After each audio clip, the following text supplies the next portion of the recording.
Good morning. This is the smallest this room has ever looked. Good morning. My name is Nancy Hughes Moyer. I have the great honor and privilege of serving as the President and CEO for VOA of Illinois, which is the developer and owner of Hope Manor 2, where you are all standing. Before we do anything else, I did want to introduce Sandy, who is not here, but she is a local small business entrepreneur here in Inglewood who has catered today's event. So you do not want to leave here without eating one of her butter cookies, I promise. It will be a transformative experience. So formally, welcome to our Hope Manor 2 campus. It is one of the first campus-style developments in the country that was designed specifically for veteran-headed households and their families, and is an example of affordable supportive housing, I think, at its best. And it is also part of our larger investment here in Inglewood that we broadly refer to as Hope Manor Village. First, I want to thank the governor so profoundly, not only for his leadership on this important bill that is being signed today, that will really advance the cause of affordable housing across the state, but for choosing Inglewood and Hope Manor 2 as the place to memorialize this important legislation. He could have picked any place, and we are so grateful that he picked this place, a very, very special neighborhood in our city's story of both deep challenges but incredible resilience. I'm grateful that because of the governor, today, Inglewood is the focus of a celebration of something positive and good. And I hope that newspapers and news stories for the next 24 to 48 hours talk about Inglewood in a way that makes people happy and think of really positive things. Because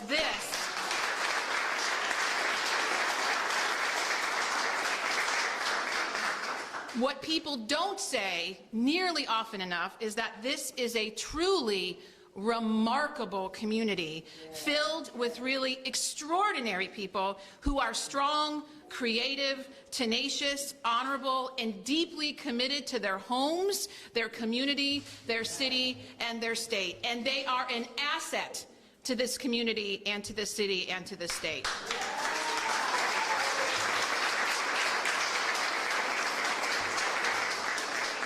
There is a lot of hand-wringing that goes on, in many cases rightfully so, about how to address the challenges that do exist here. But much of that debate focuses on all the negatives and ignores the strengths and assets that also exist here.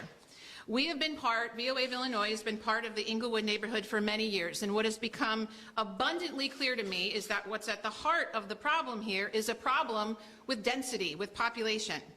Over the past 40 years, this community has lost more than 70% of its population, going from 100,000 people in the early 1970s to less than 30,000 today. What we really need to do to turn things around in a meaningful way is to bring people to Inglewood. And what people need is homes. And what businesses need is people in rooftops. We can't have one without the other. So we can argue about all kinds of other strategies, but at the end of the day, we won't really solve them till we bring people and homes to this community. And we aren't going to solve our population problem unless we fundamentally change the narrative about this community and talk about its strengths and its assets and keep investing in its potential. Which brings me to my last point about today's critically important subject, which is affordable housing. It has always been my belief, and it is part of our profound strategy at VOA of Illinois, that affordable housing is a very, very powerful tool in creating and advancing community revitalization. It brings people and density and often replaces vacant land and abandoned properties with vibrant, positive developments and activity. And what is least understood about the potential of affordable housing is that it can be a very effective pipeline for home ownership, especially in communities struggling with negative perceptions and in desperate need of population density. Our Hope Manor Village strategy is all about moving all of the levers needed for meaningful and really durable progress towards community revitalization. High quality, affordable housing, real opportunities for home ownership at prices that are within reach to moderate income homes and families, and commercial developments that create activated and vibrant corridors that keep attracting and keeping families here. I need to stress this about affordable housing and its role in community revitalization. It has to be done right, and it has to be high quality. And I can say unequivocally and with great enthusiasm that all of the partners here today understand and operationalize that profound truth. So it has to be really high quality, that has the right income targeting, that has very thoughtful design, and a real strategy around who it's going to serve and how it's going to integrate those residents into community life. The best compliment anyone ever paid me was at something they didn't say to me directly. It was a comment that I overheard during our grand opening for the Hope Manor 2 campus. Candidly, it was a group of bankers that were standing there, and they were standing in our park. And they said, "It doesn't look like affordable housing." Standing here, you wouldn't even know you were in Inglewood. You would think maybe you're in Bolingbrook or someplace else, some other suburb like that.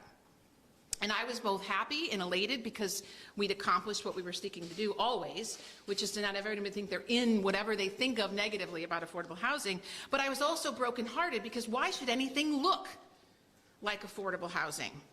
Affordable housing should be seen as the asset that it is to all communities, and not say something, candidly, that is profoundly untrue about the people that live there.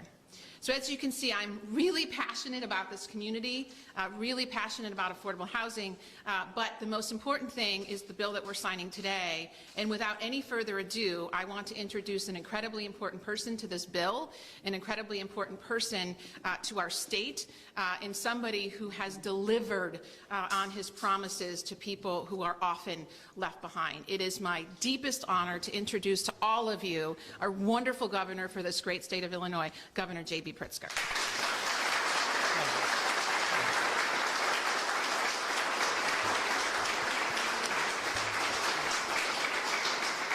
Thank you so much, Nancy. It is great to be back in Englewood, and I want to ask you all a favor. Please eat the butter cookies that are available, because I shouldn't. I very much appreciate all of you joining us today. Thank you again, Nancy, for your steadfast leadership of Volunteers of America, Illinois. Your impact truly is evident all across our state, including right here at Hope Manor, and I appreciate all of the time, effort, energy, and truly your dedication to lifting people up to make their lives better, to help their families. I want to welcome the other champions for affordable and accessible housing who have joined us this morning. The sponsors of the bills that I'll sign today: Leader Maddie Hunter, Leader Mike Hastings, Representative Will Gazzardi, and Representative Barbara Hernandez. Truly great leaders in Springfield, but I don't want to leave out the other leaders that are here with us, some with us and some yet to come. Leader Delia Ramirez, Senators Ann Gillespie and Sarah Feigenholtz. Sarah is my own state senator, so I'm very proud whenever I get to be at an event with my own state senator. And Representative Teresa Ma. Sonia Harper is here, the chairwoman of the Illinois Black Legislative Caucus. And I want to recognize also Representative Aaron Ortiz and Representative Marcus Evans. Also, Illinois Housing Development Authority Assistant Executive Director Karen Davis is here. Bob Palmer with Housing Action Illinois. Larry Dawson with Illinois Poverty Fighting Network. John Hayes, and so many other voices for justice that are here in the audience, and at least John will be speaking today. There's a lot to be proud of about the state of Illinois.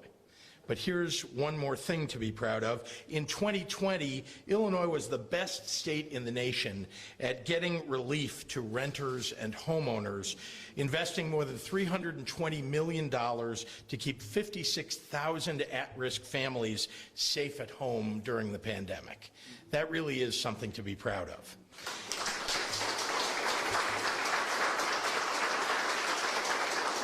And earlier this summer, I launched a new rental relief package, nearly 4 times the size of last year's. This one is $1.5 billion. And it will serve 20,000 more. It already has served about 20,000 more families, and it will serve tens of thousands more going forward. So we have an awful lot of help that's available to people who need it.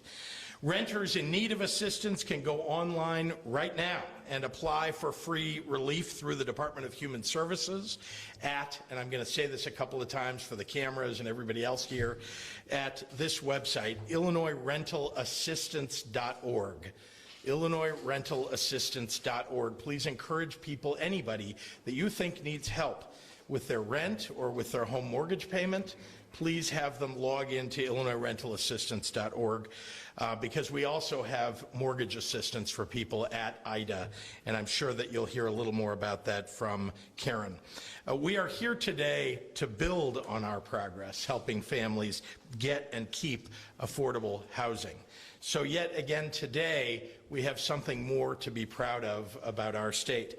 Thanks to unanimous bipartisan support in the General Assembly, and especially the leaders and sponsors here with us today, the Affordable Housing Omnibus Bill that I'll sign dedicates $75 million of COVID-19 relief money to create new affordable housing developments like the one that we stand in today. But we're going to be able to do this all across Illinois. That's funding for 3,500 new rental units and thousands of families whose lives will be changed for the better as a result of the work of the General Assembly. We're also extending for another 5 years the Illinois Affordable Housing Tax Credit that encourages private investment in affordable housing. In addition to that, this legislation creates a county-led special assessment program across all of our counties for new properties to provide yet another incentive for affordable housing development. Together, these are critical tools not only to address the need of more affordable housing, but also to address many of its root causes. Homelessness, support for our veterans community, support for domestic violence survivors, and others who are most vulnerable among us. Of course, having a roof over your head is only one component of shelter.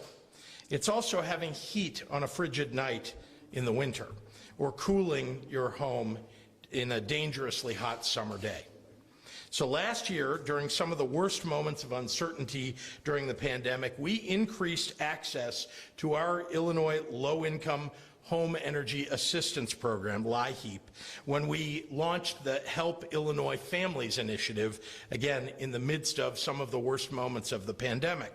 That temporary program not only opened up greater eligibility for more low-income residents, but it also made LIHEAP available regardless of immigration status. That's the first time that's ever been the case in the state of Illinois.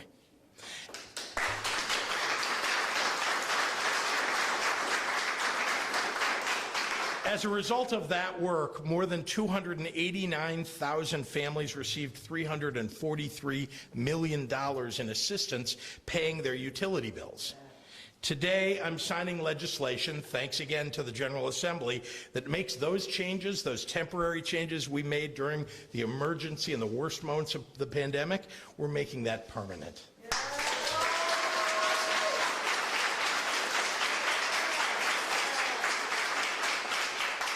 For those families still facing economic hardship, I want you to know that even more help is on the way with additional LIHEAP funding in the new program year that launches in September of this year, so just about a month and a half from now.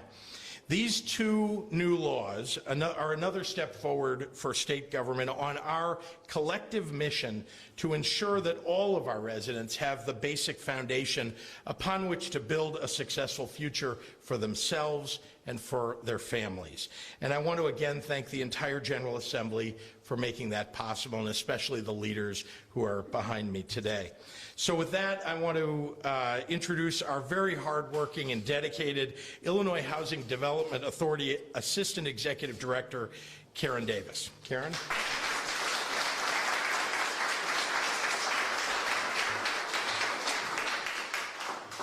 Thank you, Governor. On behalf of the Illinois Housing Development Authority Board, Executive Director Fouts, and our tremendous staff at IDA, I would like to thank Governor Pritzker and all of Illinois' strong housing advocates, along with the Illinois General Assembly, for their diligent work and foresight to pass this very important legislation. Even before the COVID-19 pandemic, Illinois was already facing a shortage of safe, affordable housing for extremely low-income households. Those earning well below the area median income, or about $28,000 annually for a four-person household in Cook County.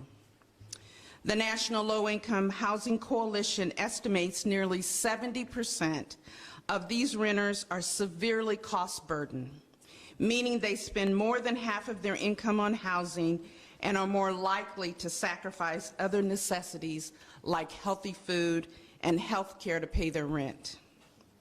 Then the COVID-19 pandemic hit, which triggered a severe recession, especially among low-income workers, which amplified food and housing insecurity. In total, Illinois needs to add an additional 250,000 units of affordable housing to meet the current demand, which IDA is certainly up to the task.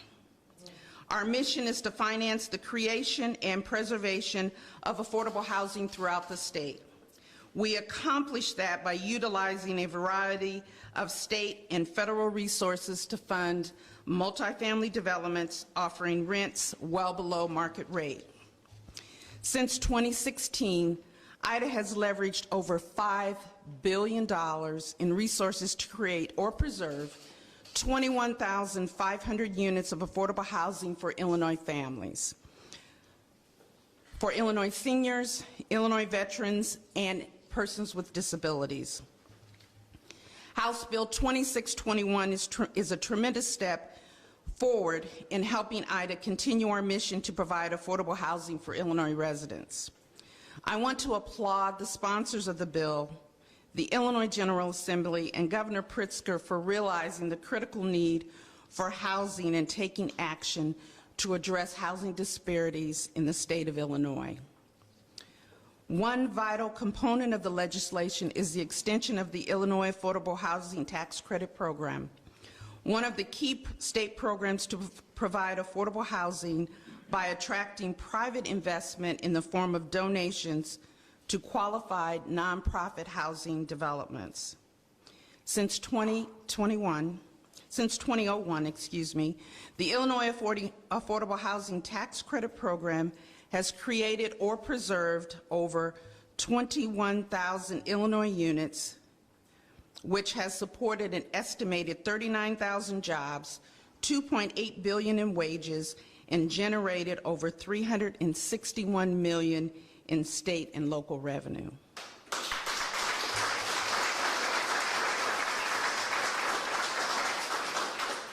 In addition, the bill provides IDA with an additional $75 million to help fund low-income housing tax credit developments through the new COVID-19 Affordable Housing Grant Program.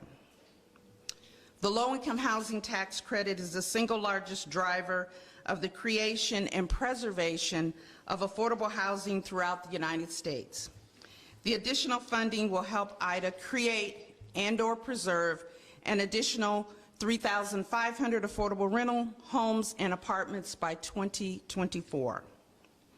The funds will be prioritized for both disproportionately impacted areas and those located in areas of opportunity, helping to provide increased housing opportunities for those most in need. There is a real need for more high-quality, sustainable, and accessible housing opportunities throughout the state.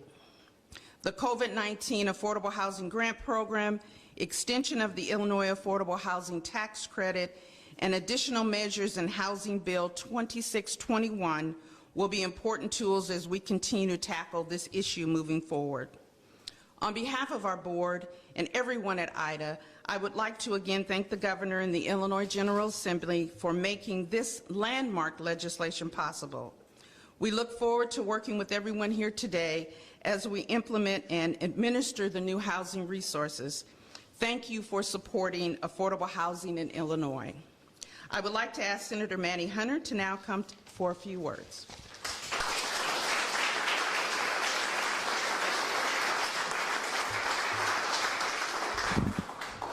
Thank you, Karen. Good morning, everyone. Good morning. I am so pleased to be here for the signing of this Affordable Housing Omnibus, also known as House Bill 2621. I am also honored to be here with my colleagues who helped me get this legislation through, Senators Feigenholtz, where's Senator Feigenholtz, and Ann Gillespie. Let's give them a round of applause because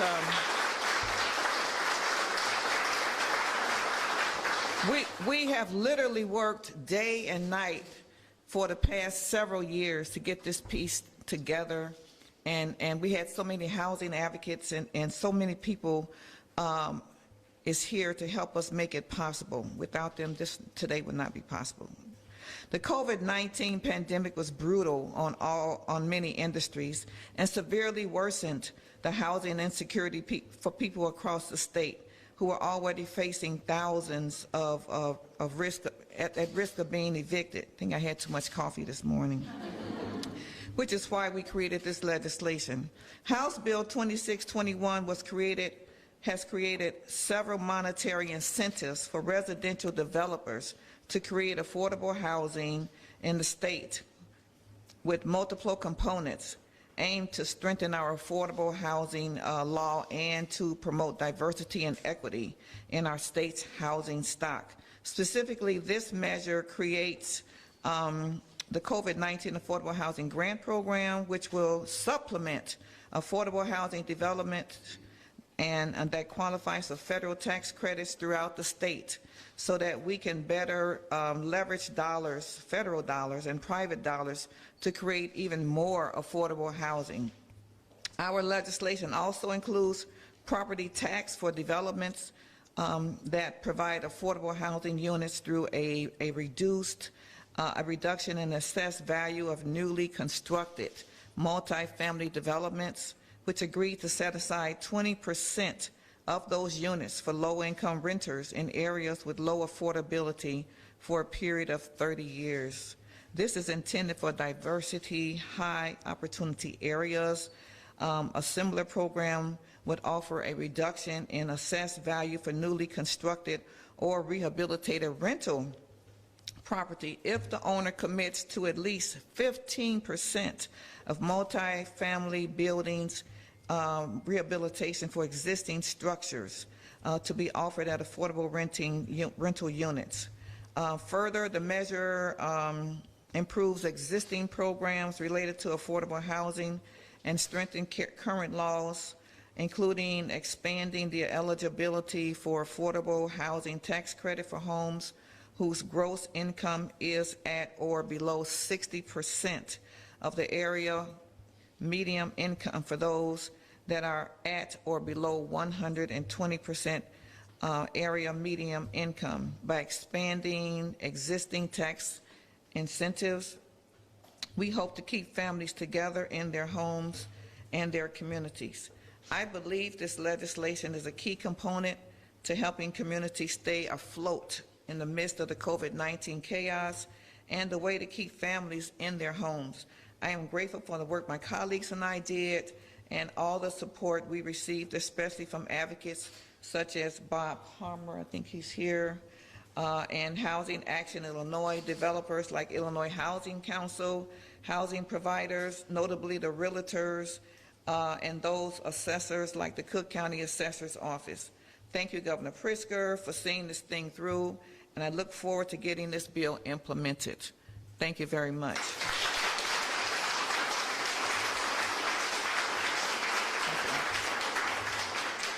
And at this time, I'd like to introduce my House sponsor, Representative Will Gazzardi.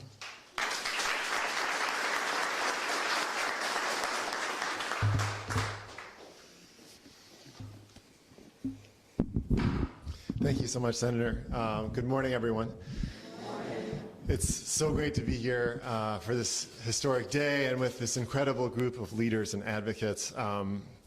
I won't reiterate the tremendous thanks that are owed to the great group of legislators who are here, to the incredible list of organizations that the governor and the senator just mentioned. I would only also just add a tremendous debt of gratitude to the staff who helped us put this bill together, who I see in the room today. Ashley Stead from the Senate and Kat Bray from the House. We're just so grateful to you guys for all of this sort of unseen hard work that you do every day. Thank you so much. In the housing community, in the community of advocates for affordable housing, we often say housing is a human right. It's a phrase you hear us say a lot. But of course it's not.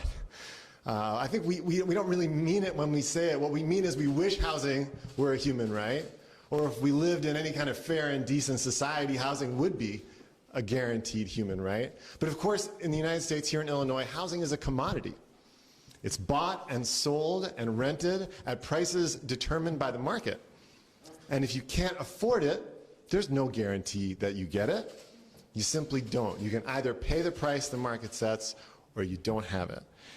And the trouble with treating housing like a commodity instead of like a right is that it's fundamental to so many of the other rights that we believe people ought to be entitled to. Without stable housing, you can't have stable education if you're moving from school to school every 6 months because your folks can't afford their home. You can't have a stable access to economic opportunity. You can't have stable communities. You can't even have stable health care. As Leader Ramirez, one of the great housing champions in the legislature, says all the time, how could people shelter at home during COVID if they don't have a home, if they don't have shelter? Housing is connected to health outcomes too. So there's no excuse in 2021 for people in the state of Illinois to be living under viaducts, to be living out of their cars, to be living out of a duffel bag. There's no excuse. And it's no secret what the answer is either. The answer to unhoused people is housing. It's not complicated. If we have unhoused people, let's build them housing and put them in homes. Provide them the supportive services like we see here to keep people in their homes and to access those other important rights. Housing ought to be a human right. And what we said with this bill today, the legislation that you see before you today that we're signing, is an incredibly important step toward making sure that everyone in Illinois can be housed. What we're saying is that yes, housing may be a commodity, but it's time for government to step in and make sure that the prices of that commodity are within reach for every family who needs it. We are tipping the scales. With this bill, government is putting its finger on the scales of the free market. We are saying that we're going to create incentives, we're going to reduce the taxes, we're going to increase access to capital for developers to create housing that people can afford in every community across the state of Illinois. It's an incredibly important step toward that ultimate goal, that we should all be mindful of and all be working toward, of ultimately making housing a guaranteed right for everyone in the state of Illinois. This legislative session, I've been fortunate enough to be the chair of the new Housing Committee in the Illinois House. And I've represented for the past 7 years a community that has grappled with enormous challenges of gentrification and displacement and seen tens of thousands of families pushed out of their homes as a result of a changing neighborhood. So through my role representing that community, through my role as chair of the Housing Committee, I can tell you that stable housing is a vital need for hundreds of thousands of Illinoisans, and today we take a vital first step toward providing that housing. I'm so proud to have been a part of this bill. I'm so proud to see it signed into law today, and I thank you all so much for being here with us this morning.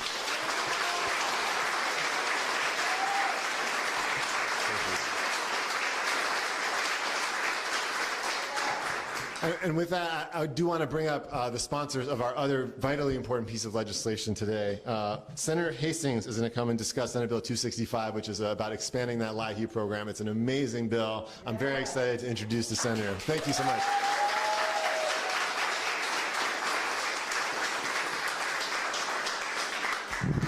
Well, good morning, everybody. First, I just want to say thank you to everybody who's here today for coming. Today is a great day, not on the affordable housing end. But my name is Senator Mike Hastings. I'm the chairman of the Senate Energy and Public Utilities Committee. We've been hard at work since COVID started, and I want to say thank you very much first to Governor Pritzker. His office and the interaction that they've had with the Senate Energy and Public Utilities Company before COVID, through COVID, and after COVID has been nothing but remarkable. Communication in government is always a good thing, especially when it comes to energy policy. What we found throughout COVID is that folks are going to have to make a tough decision on what bills they're going to have to pay. And after we've seen a lot of people in Illinois become unemployed because of COVID, they had some really, really tough financial times.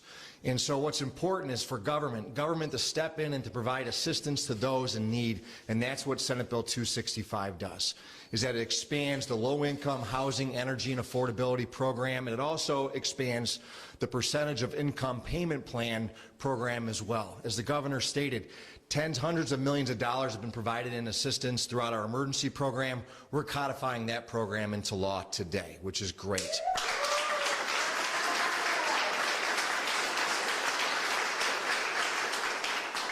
We prioritize applications for families with children under 6. One thing that the governor noted was, regardless of whether you're a citizen or you're not a citizen of this country or this state, you should not be denied heat. You should not be denied basic rights.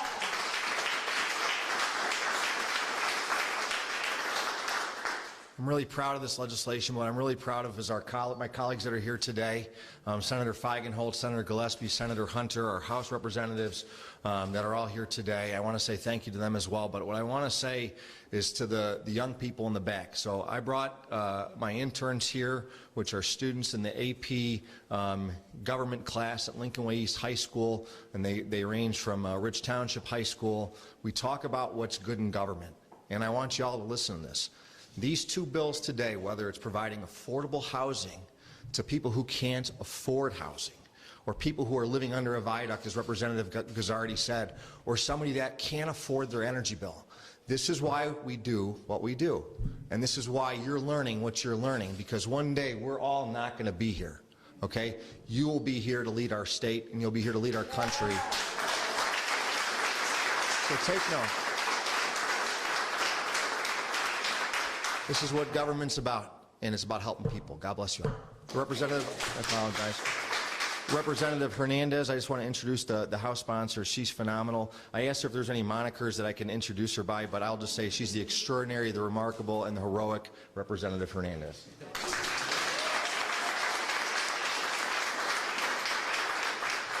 Thank you, Leader.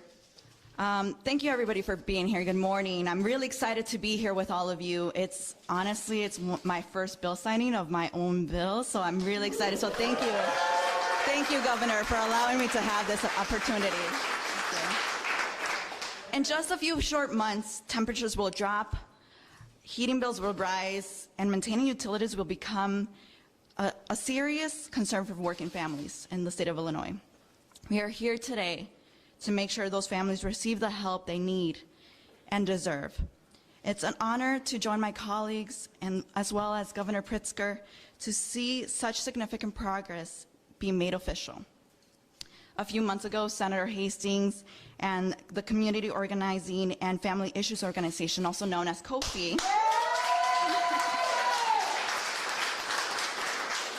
thank you for being here, came to me requesting for their support to join them in the fight and just protect families, working families, undocumented immigrant families that have worked their whole life to have a family of their own here in the state of Illinois. However, they did not have the luxury of being able to apply for this program. Now they do. Because of this, this will save lives. This will allow families to be able to keep their homes warm, to be able to pay for a place to call their own and be able to just, you know, spend some time, quality time. As you heard with my colleagues, they have made it sure that they can stay in their home. But the other part is making sure it's being able to keep a heat underneath the roof. So I'm really excited to be here. Now that the governor is going to codify into law, we can look back at months of work as success for both us as lawmakers, as advocates, organizations before us, and everybody in the state of Illinois. So, who wants their government to work for everybody and not just a privileged few. This law will not just keep people healthy and comfortable. Once again, it will save lives. As a legislator, days like today, this is what I work for. This is what I love to do. After devastating impacts of COVID-19, passing immediate measures to provide financial aid to those in priority, I am so proud that this law will fulfill that, and it will make sure that families, once again, have the resources, the services that they need, that they deserve. So thank you once again to everybody, and thank you, Kofi, for allowing me, and Leader Hastings and Governor Pritzker for everything, and my colleagues, so thank you.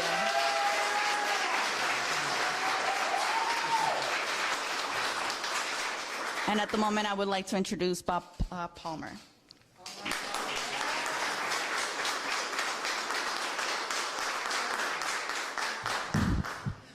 Hi, I'm Bob Palmer. I'm the Policy Director at Housing Action Illinois. We're a statewide advocacy and capacity building organization that works to make sure that everyone in Illinois has an affordable place to live, especially people with the lowest incomes. And working with a coalition of groups, including the Illinois Housing Council, Enterprise Community Partners, Metropolitan Planning Council, and Community Investment Corporation, we worked with Senators Hunter, Gillespie, Feigenholz, Representative Gazzardi, and many others to develop House Bill 2621, the omnibus legislation that's being signed here today by Governor Pritzker. What's so great about this omnibus legislation is that it's really comprehensive and offers incentives and resources in all types of markets and communities in Illinois. For example, if there's an owner of a small apartment building here in Englewood who's trying to figure out how to put a new roof on their home or improve their heating and cooling system and keep the rents affordable, provisions in the bill are going to help them get the financing they need to make those improvements to the building and keep the rents affordable. In communities that, like Representative Gazzardi and Senator Feigenholz represent, that are losing affordable housing, and there's a lot of market rate development going on, there's incentives in the bill to create more affordable housing. In communities that, like Senator Gillespie represents, where development costs are high and there's limited land availability, there's resources and incentives in the bill that will make it easier and more attractive to develop affordable housing. And then going into downstate Illinois or southern Illinois, if somebody's trying to develop housing for low-wage workers in a community like Peoria, or in southern Illinois trying to develop housing for people who are homeless or seniors or people with disabilities, there are resources and incentives in this bill to address those problems. So we're very excited to be here today, that is being signed into law. We thank all our supporters in the General Assembly and our coalition partners, and we look forward to continuing to work with everyone in this room to get to the point that Representative Gazzardi talked about, where housing is actually implemented as a human right in Illinois. So, thank you. And I'm going to invite next up Donna Carpenter.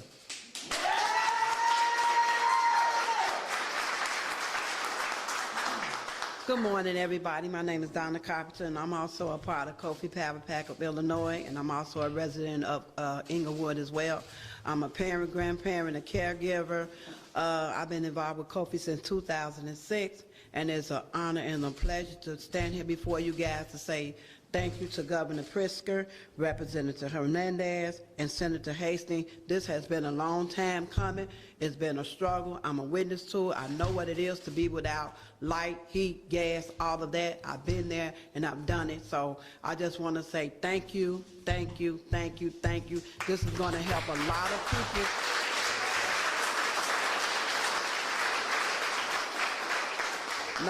Not only will this help a lot of people across Illinois, it will help my family as well. So thank you, Governor Pritzker, for all your hard work and your dedication to Illinois. Thank you.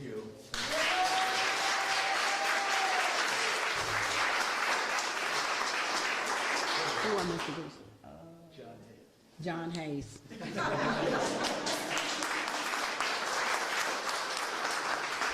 Good morning, everyone. My name is John, and I first want to thank the governor and all the legislatures. I want to also thank Hope Manor and Volunteers of America, and all of you who have come to share this great experience. So I've been tasked with the opportunity of sharing my experience while a resident here at Hope Manor. I want to tell you that I experienced some brief homelessness, and I reached out to Volunteer of America. And I've been helped in so many ways. My experience as a resident has been received with greatness and appreciation. And I want to say what they provided for me here was not only safe and affordable housing, but they treated me holistically, meaning that they treated my mind, my body, and my soul. Yes. So I am forever grateful for that. While here as a resident, I went back to acquire my bachelor's of nursing degree at the University of Chicago, at the University of Illinois here in Chicago. So as today, I speak that I'm an employed registered nurse, and all of that has been helped. So, all of you, I want to thank you for that opportunity. You know, and I just want to let you know that I've always received this as a partnership, that I could not have achieved any of this without wonderful people who have guided me along this path. So I want to say thank you to everyone.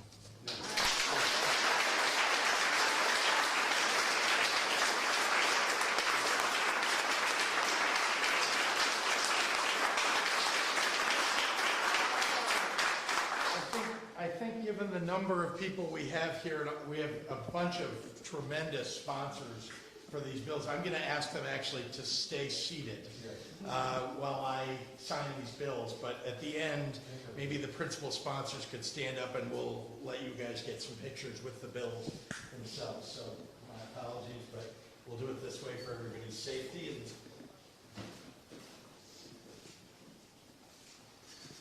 Which one are you doing first? okay, we're on Energy Assistance Act. We'll do that one. For you, we're saving the best for you. You're both terrific bills. I have to pick one.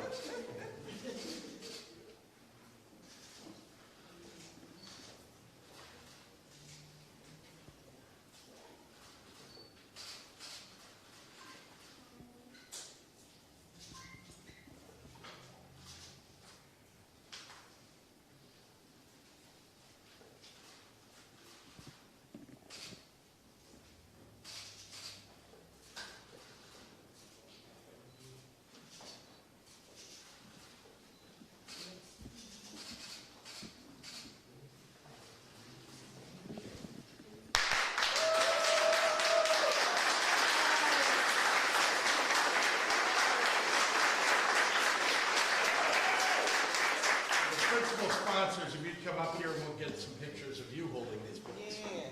Go ahead, grab this one. Let's see that, yep. That's Hastings. Hastings. Yeah, senators first, of course, for the upper chamber.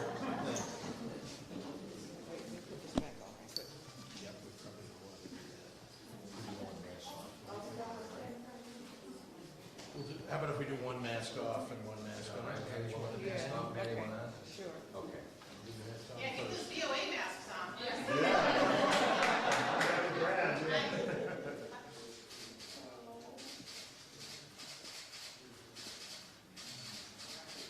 And one mask off, that's what you want to do? Here you go.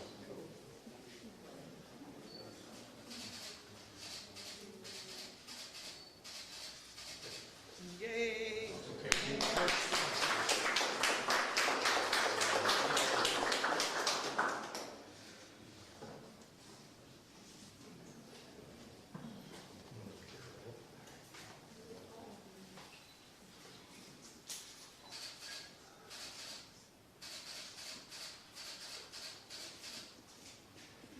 We do mask off real quick? Yeah.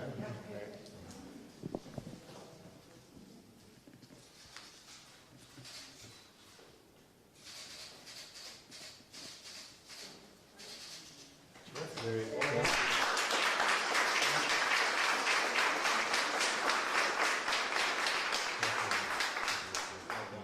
Thank you so much. Happy to take any questions from members of the media, and of course the Senate and the House sponsors, I'm sure will be happy to answer any questions as well. Yes, sir.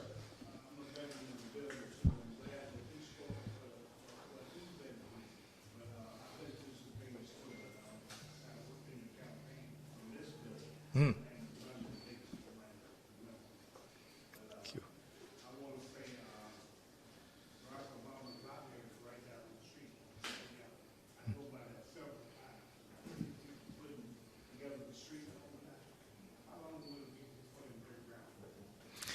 I have to admit, I don't know the answer. The question was how long before they break ground on the library. Well, there you go. This fall. This fall.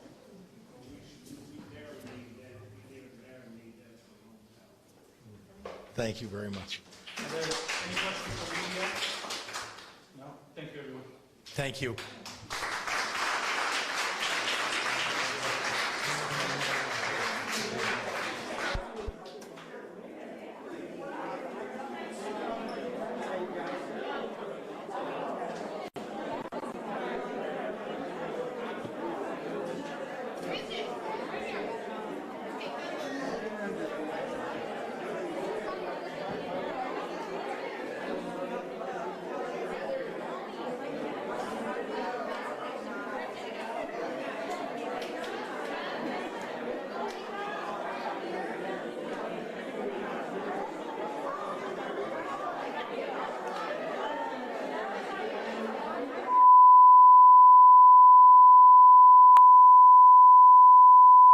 Significant responsibilities is continue to seek out diverse contractors at all levels of various contracts that get put, qualified contractors, which is, I think, one of the key phrases. And that's a two-way street. I mean, I've been involved in a couple of situations where, in particular, veteran-owned companies have reached out to me about who do I need to contact at these agencies to try to get myself established as a potential possibility